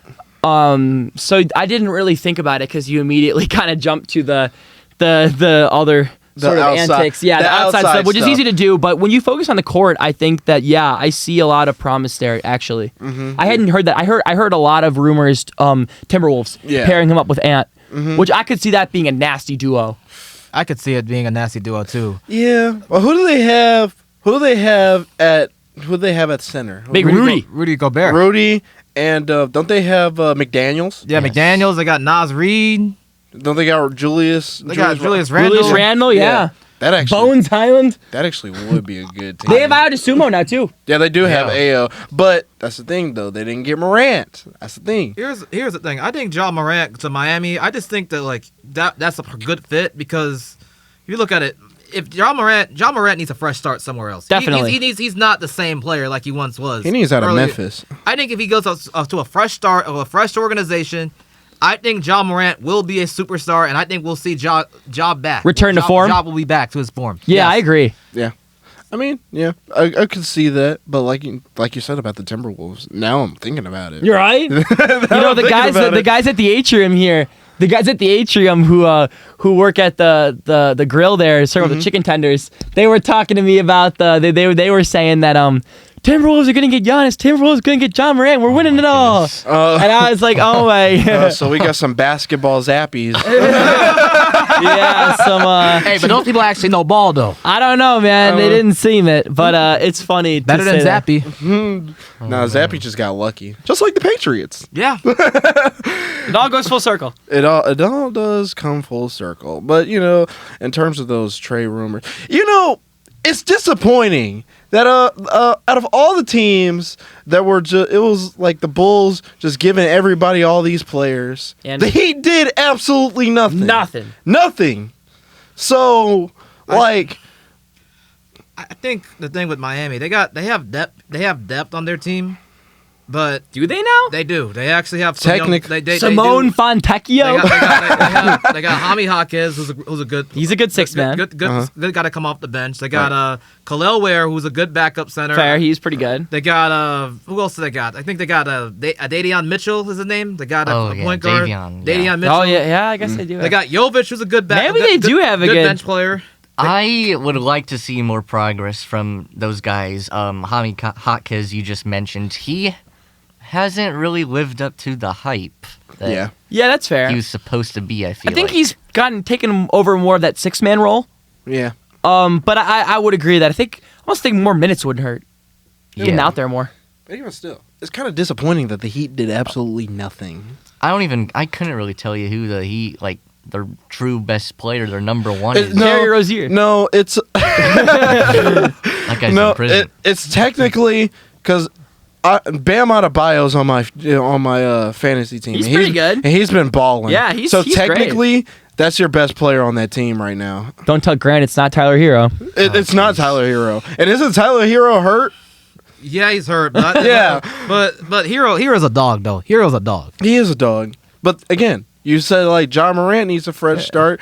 Tyler Hero needs to leave. Hero, You think so? I think Tyler Hero needs to go I think somewhere. him and John the backcourt would be pretty nice though. Yeah, but who are you putting on the bench though? Okay. Wiggins. John's asking price is not that much. You just give up maybe two No. first round picks for Andrew Wiggins, maybe Andrew Wiggins. And Kilauea. You just But you throw in also Kilauea, got to too. remember, are And they going to want Andrew Wiggins? Andrew Wiggins has a lot of trade value. Contenders need 3 and D wing players. They do need 3 and D wing players. They do. They could get some value out of Andrew Wiggins. They get some pieces picks for Andrew Wiggins. He's worth at least 2 or 3 first round If picks. anything, Whoa. if Whoa. You don't think Andrew Wiggins is worth Absolutely. 2 or 3 first For a round cont- picks what if for you're a Wiggins. contender? What if you're a no, contender? one Contender. first round and 2 second What if you're a rounds. contender though? What And did you Jared need- McCain go for? This isn't 2022. I don't Andrew think Jared Wiggins we're McCain talking even about. Yeah, went that for is true. anybody. Jared McCain you think Wiggins is worth more than Jared McCain? How many think first so, rounds yes, did they yes. give up for One. He's a 3 McCain? and D. He's a 3 One? and D. Okay. In 2 seconds. He's a 3 and D Okay. wing player, and that's what teams value is the 3 and D wing player. They do value that, especially But championship. not contenders. 3 first-round picks value it though. If you're desperate and you feel like you're one piece away, That's you right. do it. You're You not do an it. Andrew Wiggins away I from really winning. don't. Yeah. Which teams are an Andrew Wiggins away from winning? See, you can think of any. The Jazz, technically. The Jazz. No, they're not. No, Andrew Wiggins is not the missing piece of the puzzle for the Jazz. The Charlotte Hornets, technically. Let's see here. The Chicago Bulls are one Andrew Wiggins away from going all the way. You know who could really use Andrew Wiggins? The Los Angeles Lakers could use Andrew Wiggins. They could. They could. So how do you feel about that, Zach? The Lakers. Spurs could use Andrew Wiggins. Maybe No, put they him at a don't. 3 or at a 4. No. Maybe they Okay. could. I don't know. not Probably really. not. I would rather use Trey Murphy. Probably, but Yeah. hey. Yeah, Murphy? Yeah. Yeah. Come on, you wouldn't trade 1 first for Andrew Wiggins? Yeah, I know. Andrew Grant, Wiggins is nobody just wants not- it. Nobody wants him, Grant. What's the difference between him and Harrison Barnes? Honestly, that is valid. That is valid. Yeah, I don't think. Yeah, 1 first round pick. If anything, cash considerations. if anything, Sounds like a Andrew Wiggins for Patrick Williams. Jerry Reinsdorf's guy's name written all over that. He loves his cash. But yeah, cash again, considerations. Jerry's favorite player. but again, Patrick Williams costs way too much. That's like giving Anthony Bennett a second round, my. his second contract. Like, come on. Look, Patrick Williams is not as bad as Anthony Bennett, but you might as well be that. I don't know. I think it's just really funny that Patrick Williams was picked 4th overall. He was. Gage told me in college he was a 6-man off the bench. And for some reason, they saw him and said, "This guy coming off the bench, he's the guy we're taking 4th overall." Man, people need to They be. could have taken Franz Wagner, as Grant says. Right? Isn't that Yeah, what Franz. They could have taken But but Franz isn't even that. Well, who's the best player on the Magic though? Honestly, it's probably got to be Franz. Not Desmond Bane? Paulo's having a down year. Yeah. Massive down year. You know who Paulo will be good with? The Pacers. Paulo on the Pacers would be nice, but Paulo and the Pacers. His shooting's inconsistent. But they don't. probably don't need him. They have Siakam. They have so Siakam. And I don't. all you're I just don't really know. just seeing is just like age wise, it's just a big difference. I mean, it extends their I window. feel like if he were to go to the Pacers, that's an upgrade in the terms of athleticism. That's about it. the Magic need a point guard. They need a John Morant. Honestly, they traded all their assets They away. did. They did. They could have. They could Who's have their, really. isn't their point guard like Jalen Suggs? Is he the starter? Yeah, but I don't think They really could have he's traded. been very The inconsistent. Magic really should have traded instead of trading for Desmond Bane. They should have traded for Trae Young. Yeah, In my they opinion. did give up a Yeah. lot for Desmond They Bane. paid a lot to That get him. was- I think that was like 4 firsts. That was first. bad. That was. Could have do that. I mean, Desmond Bane's a good player. He's a I'm not good going to hate on player, Desmond Bane, but it but was it- definitely an overpay. But again, my thing is, I hate it when basketball teams do, because like you have to line up the contracts. You have to line up the contract, yes. But again, to give up as much as they did for one player, and like they're gonna be most likely play-ins this year. They're not making the playoffs easily. If they're gonna make the playoffs, they're going to go through the play-in. That being said, the fact that they gave up a lot of depth in their future for Desmond Bane, no, who has I not wasn't- been playing up the potential. He's Yeah. good, but he's not been playing up the potential. again. And he was inconsistent when he was with the Grizzlies. Did you guys see when he spiked the ball right at OG Anunoby's like face? I think that made Shaq and the fool. Yeah, Yeah, he just like dodgeball, just threw it right at him. Yeah. Out of bounds for like no reason. yeah. But in conclusion, Wait. Before we get to conclusion, though, actually, I got one more thing I wanted to say, actually. Yeah. Grant sent me, sorry to cut you off there, Jalen. Grant sent me a thing on Instagram that the Indiana Pacers and the Utah Jazz were both fined the Utah $400,000 yeah. and Indiana $100,000 for roster moves, as they're Okay. calling it, Okay. which people are saying is that they're resting their players so they could tank.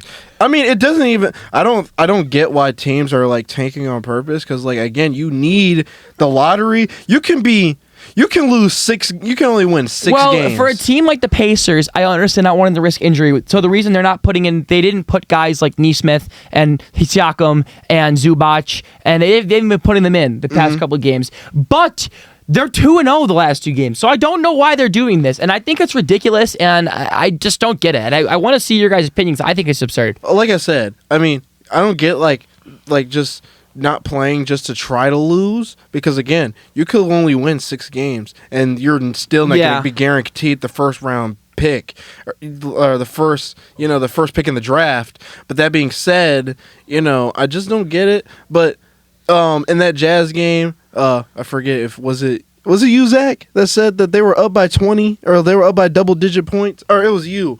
Yeah, they were up by double-digit points and they didn't play anybody in the fourth quarter. I mean, when you say it like that, when they're up by double digits, I don't know. I'm thinking you just don't want to risk injury. And when you're thinking about it like it, how I'm thinking when you first said it, I thought they were up like 20, and I'm like, of course you don't play them. But they could have been up by 10. I don't know. Yeah, how much were they up by? I don't remember. Yeah. I'm with Josh though on this one. I'm not a fan of this fine. I think it's I just don't very get it. unnecessary. It's just I don't get it at all. You're right. And I mean, it'd be one thing if there were players intentionally like sandbagging, intentionally But they're trying to lose, not. but they're not. We're winning. We're 2-0. Yeah. I don't know that's what the the funny deal part is. is, like you said, they won those games. We beat That's the Brooklyn Nets with like everybody out. We were rolling with like Cam Jones and Ben Shepherd, and I don't even think Jay Hoff was playing. I think it was Micah Potter. Yeah, You know who Micah Potter is, Jalen? Exactly. No. See, exactly. you know who Talon Peter is? Talon Peter? Yeah, No. D2 player in college. You think this is a joke? No, that's who we're playing out here. Are they like people from the G League? That's what Yes, they they sound should like. be. Pretty Yes, much. yeah, No, pretty much. That's pretty much. What's his name? Cam Jones. Yeah, Cam Jones He and was on the G League Talon team. Peter. Yeah. Who are the other guys? What about that Ethan Thompson? guy? Ethan Thompson. He's That's another been- one. Yeah, he's yeah. another one. Uh, Yeah, all those guys. I think what the Pacers getting fined $500,000 or when they got that fine was totally unnecessary. That's kind of egregious now. because It's a lot of money. because Yeah. you gotta realize something. The Pacers, they just have their best player went out. Their best player was out for the whole season Technically towards Achilles and went to the NBA Finals too. So for them to have a down year like this, obviously I wasn't expecting them to be this bad, but like they're gonna be right back to being a championship contender next year. So I think Adam Silver is just being kind of a bad commissioner. He's terrible at his job. I'm not a fan of Adam Silver at all. It's just an overreaction just to try to just think that accuse the Pacers of tanking. They're not. If they get like give them the lottery pick and they'll be right back to a championship contender. Mm-hmm. This is a 1 year thing. It's funny you talk about Adam Silver because like the All-Star game. What is this? Oh, it sucks. It sucks. I don't think It's bad. I think we're just being dead horse at that point. Yeah. I don't think there's really much that needs to be said about that. I think we're just kind of beating a dead horse that Yeah. it's just been bad for the past few years, and that's just the fact of the matter. But here's the thing though. I just don't get it because like the NBA is the only like league where you have like players that don't want to do the All-Star game. Well, the NFL's the same way. Well, the NFL, but I get that because like NFL is very physical, and like that's why they downgraded to like a flag football game. But even still, you're just having fun. But like baseball, like people want to be in the All-Star game. That in matters. baseball. That matters. That actually matters. It matters. I mean, It actually that All-Star game for baseball actually matters. I think I think that rule of whoever wins gets the World Series. Home field advantage? Yeah, I think that's kind of stupid. I don't think it is. yeah, I think it is. I think it's kind of stupid. Gavin, what do you too. think about it? I'd probably agree with you guys. Because like, okay, Grant, let me put it in perspective. The All-Star game has meaning to it. All right, so let I me- mean, the players are going to actually care. But let me put it in perspective for you, Grant. Say that you are the best center fielder for the Orioles, and you make the All-Star game, and then the American League wins. Why do you care? Why do you care? You're gonna miss the playoffs. Why do you care? What if I have a good team? Well, no, he's saying, what if you're on the team that's not going to make the playoffs? Yeah, that's why I said the Orioles. Then I mean that's Because obviously the Orioles suck. I mean, they're Yeah. not. You're not. Then I guess you're just not gonna really care. I mean, it's just Exactly, that's what he's saying. exactly. yeah, that's true. But I mean, for the teams that are actually good, that actually matters. On the good teams, that actually kind of matters. Well, I will It also does. I also will be devil's advocate because a lot of these all-star players are on playoff teams. So I will play devil's advocate because a lot of these starters are on playoff teams. But that being said, though, some of these superstars coming off the bench are on bad teams, and they also make the all-star team, and they play like the most. And like when it gets to remember that tie, and they had to do when they had to do a home run derby to break the tiebreaker in the All-Star game.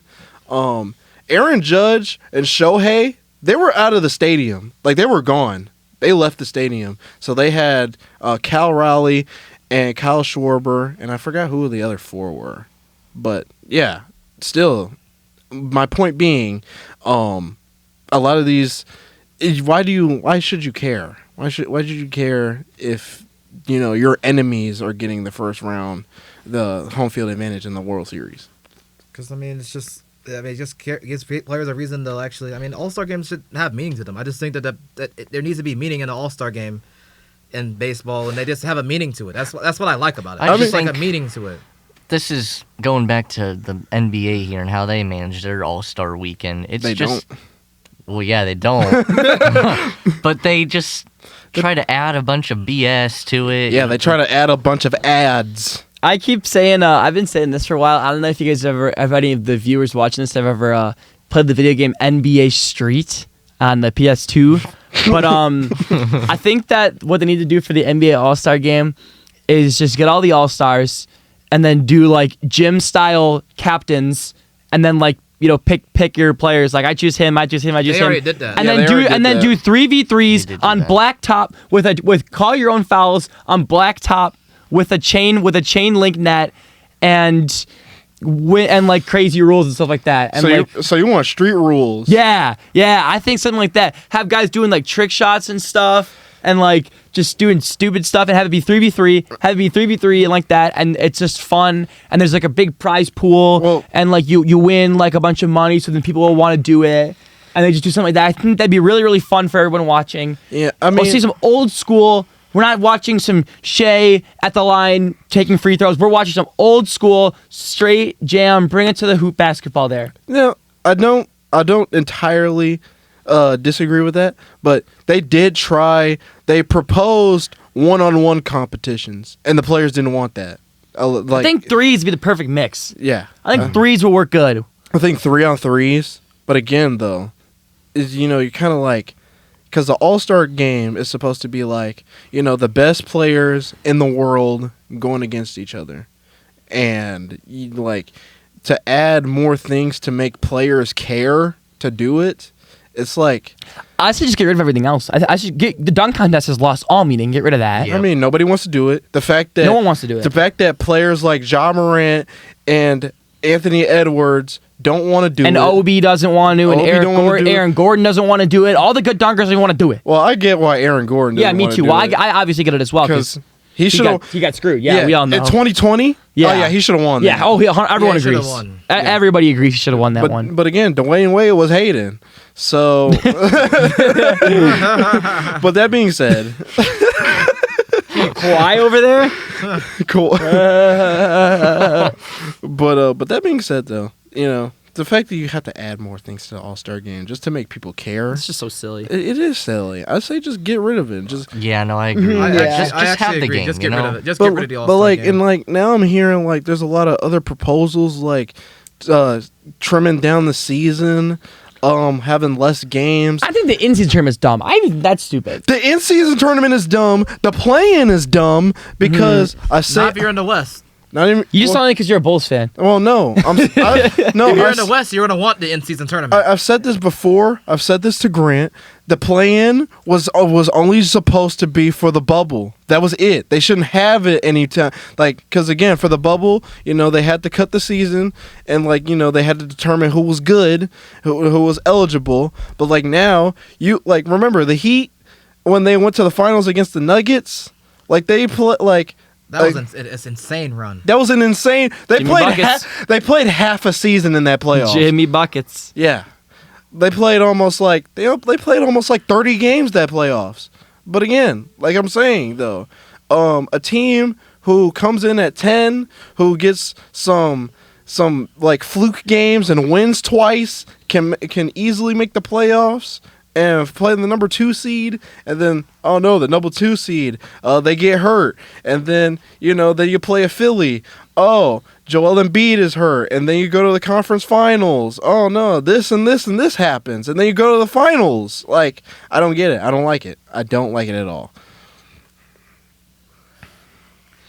I mean, the plans. I mean, for the Western Conference is good. For the West, it's good. I mean, the West is always going Is to be it though? better. I mean, Is it that good? Is it that good? just because the West is more stacked than the East doesn't necessarily mean that these teams that are in the 7 through 10 spots are.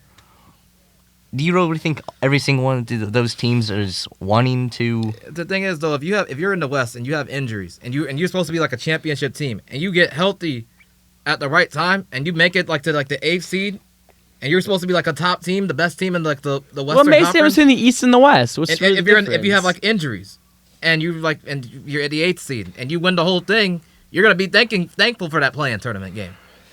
I don't really get your point here. Okay, so pretty much what I'm saying is just like if you have injuries all year, you're hurt all year, your players have been Yes. out for multiple months, and then they start coming back until the end of the season, and they're like 500, hypothetically 500, and they have a shot to, they're winning somehow, and they make them like the 8th, the 10th seed or something, and they win all their playing games and everything, and they get on a run. Mm-hmm. It's kind of like the Lakers did in that year they went to the conference finals. I mean, I suppose I get where you're coming from, but like, If even without the play-in, I think that would just make players try harder during the regular season, yeah. Because like There's no fail-safe, there's no like, fallback. Everyone's like, oh well, we'll didn't- just make the play-in. Oh well, we'll make the play-in. thing It's is- technically the playoffs. the thing is but- though, like I mean, if you're hurt all year and you go on a run and you That's a niche situation, though. That doesn't happen all that often. But But I know, but I'm the- just saying that there could be a team out there that could, and they'll Yeah, there benefit from it. could. There could be. But a that's team. the problem is that could happen. That shouldn't happen. We saw a team in the 8th seed go to the NBA Finals. Yeah, the went on Heat. a run. But again, that shouldn't have happened though. It's still, I mean, it's still better. I'm just an example of what I'm saying. Is just like you can get on the right track and you just go on a run. It happens. It happens. I don't know. I don't really think the plan. I don't. Hey, Zach, you would know your team made it to the was in play-in and they made it to the conference finals. Just saying.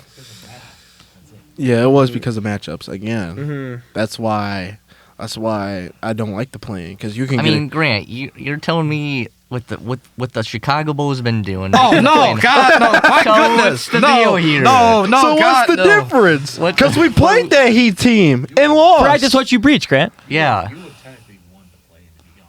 I would. If I'm a Bulls fan, I want it done. Yeah, I know, In the you always East, in the complain East, I about would it. want it gone, but not in the West. You always complain about the play And- and how and the West Bulls are is always a fine. stupid Just- play-in team. If anything, they should have like what the MLB does and have a tiebreaker. I'm pretty Yeah, sure that'd be fine. that would be fine. I'm gonna look at right here. The West playing teams right now. If the season were to end, we got Golden State, Phoenix, Portland, and LA Clippers. And I don't care to see And 3 out of 4 of those teams. Phoenix actually has been pretty solid. That's the only one we do care to see. Yeah, no, actually, I agree with that, That's the 'cause I only don't- one that we would want to watch. Phoenix has surprised me this season. Yeah, they've actually been pretty good. So they have. Yeah, they they've actually have. been kind of I pretty mean, good. Surprised. You trade Kevin Durant, and you get they're like over 500. So They've actually been pretty good this I'm year. shocked. Hey, I saw the Phoenix Like- Suns play, man, and in real life, Kevin Durant. So did Oh so did my all of us goodness. besides Jalen. Yeah. Kevin We Durant. watched KD. We watched Devin Booker drop 60 on the Pacers. If you remember that Yep, one 2 of years ago. course. Of course. How could I forget? Pacers still won though. So ha ha neener. Devin Booker thought he could ruin my first Pacers game, but He almost did. Dropped 62. Miles Turner and Pascal Siakam said no. Halliburton was hurt, so he didn't play. But you'll have to take my word for it. It was a good match. Yeah. Before we go, I want Grant's opinion on this. The NBA, they're gonna do 2 expansion teams. Oh, boy. They're gonna have an expansion team in Las Vegas. But you have been advocating for bringing back the Supersonics, and that is most likely what's gonna happen. So how do you feel about this? If it happens, I'm ecstatic about it. I mean, we need my new teams. We need new teams in the NBA. I want the Sonics back, not just because Yeah, you know. let's make the plan another round longer. I'm sorry, but I think Seattle's a sports city. I think it has great as a sports city, and I think they need the Sonics back. The Seahawks just won the Super Bowl. I mean, they support a football team. You got to bring an NBA team back to Seattle. I mean, they should have never lost it to begin with. And they could This finally. guy would give his firstborn son for the Seattle Supersonics. I swear, it's all he talks about. And Sean Kemp will finally put his jersey in the rafters. And that left shrimp. Like, they need their history back. The Gary Sonics Payton. deserve to come Gary back. Payton. My They do. boy Ray Allen. And guess what? We never saw Kevin Durant in a Sonics uniform Yes, except we for his did. rookie season. We We technically- never- we and they never- technically did. If we never, We didn't. if they But never yeah, move, what? if they never move, who knows? He could still be a Sonic. Oh my. Oh boy. I think that's a good Wrap place it to up. cut it off. Yeah, I think that's it. This has been another episode of Windy City Weekly. Grant is gonna get a Sonics jersey one of these days. But it's been your host Jalen Ferguson, my co-host Grant, Josh, and Gavin, and we will see you all next time.